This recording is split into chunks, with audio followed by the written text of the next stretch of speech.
প্রিয় দর্শক, আসসালামু আলাইকুম। আমি জুয়েল হোসেন আছি আপনাদের সাথে। আজকে একটা মেসেজ দিতে যাচ্ছি। সেটা হলো, এখন আপনারা জানেন যে শীতকাল চলে আসছে।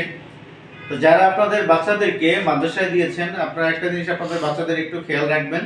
কারণ আমরা ইতিমধ্যে দেখতেছি যে ওয়াজ মাহফিলের নামে বাচ্চাদের দিয়ে প্রতিষ্ঠান থেকে পাঠানো হয় টাকা পয়সা কালেকশন করার জন্য। এটা আসলে খুবই দুঃখজনক যে ইসলাম কখনো কিন্তু বলে নাই যে টাকা কালেকশনকে এনে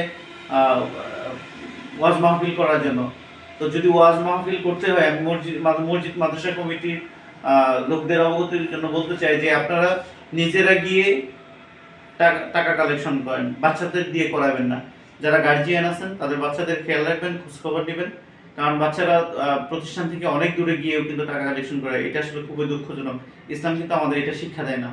অতএব গার্জিয়ানদেরকে বলতেছি, বাচ্চাদের দিকে একটু খেয়াল রাখুন, নজর রাখুন। ভালো থাকবেন, সুস্থ থাকবেন। আসসালামু আলাইকুম।